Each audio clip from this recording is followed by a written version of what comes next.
para analisar os números, convidamos o professor Carlos André. Boa noite, professor. Seja bem-vindo aqui ao TV Notícias. Muito obrigado. Professor, começando pela redação, analisando os números, mais de 6 milhões de pessoas aí que fizeram o exame, 250 apenas conseguiram a nota máxima. Analisando de forma crua, esses números são preocupantes. Preocupantes, é verdade. Essa estatística do Enem ela tem que ser analisada dentro de todo um contexto, né? Como você disse, ela não pode ser analisada cruamente, porque existem vários grupos diferentes dentro desses alunos. A grande realidade é os melhores alunos das escolas de ponta do Brasil, eles têm evoluído cada vez mais no Enem, têm acertado mais e a redação deles tem melhorado. Só que o grosso, a maioria esmagadora dos alunos não consegue acompanhar esse crescimento. A prova ela tem evoluído, tem ficado cada vez mais difícil, e quando a base, que é a maioria, tem dificuldade em evoluir para a prova, é claro que a média vai cair. Eu sempre costumo falar com os alunos que é muito importante entender o que é média. A maioria das pessoas que tentam fazer análise, elas não sabem o que é uma média. Então elas chegam e falam assim, qual é a média de medicina? E eu pergunto, você quer saber a média de medicina? Ou você quer saber a nota necessária para passar em medicina? Porque a média com certeza vai ser muito distante da nota necessária para passar. Então, o que o Enem divulgou ontem foi a média dos alunos como um todo. Existem alunos excelentes, evoluindo bastante, e a maioria, infelizmente, tem grande dificuldade de acompanhar essa evolução. Ainda com relação à redação, o tema pode ter dificultado?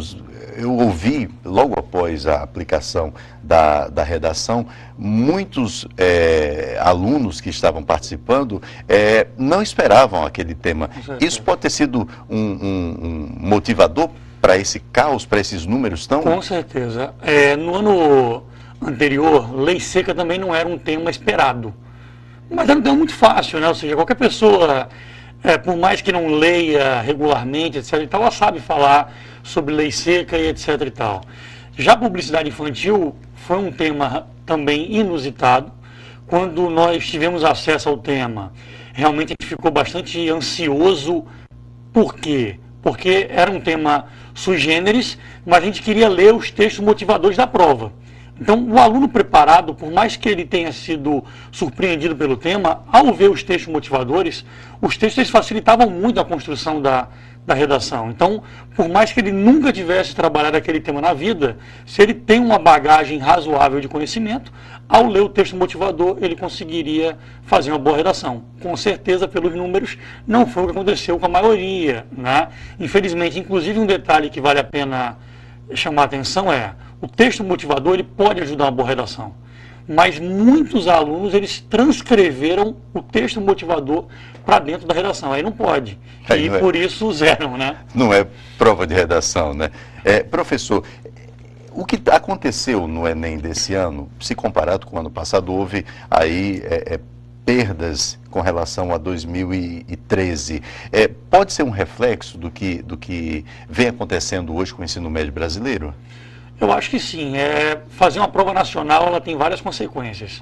Uma delas é você juntar numa única prova alunos em situações completamente diferentes. A gente sabe que faltam muitos professores no Brasil para a escola pública, por exemplo, de matemática, física e química.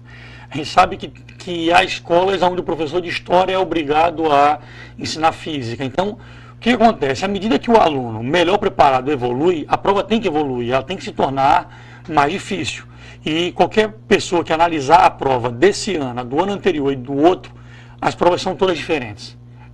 Não existe um padrão ainda traçado como era a UFRN, por exemplo. Todo mundo sabia exatamente o modelo da UFRN. O Enem não, o Enem está em formação.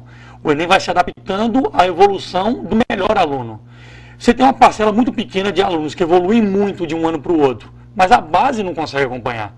Então, que é o aluno de escola pública. Que é o aluno de escola pública, ou alunos até de escolas particulares que não focam, não trabalham tão bem assim. Então, a gente deve observar ano após ano uma queda na média, porque você tem que se preocupar com o melhor aluno, senão você não conseguiria decidir a vaga de medicina, de direito, de civil. Então, esse processo é um processo interessante em vários aspectos, mas ele gera esse tipo de problema.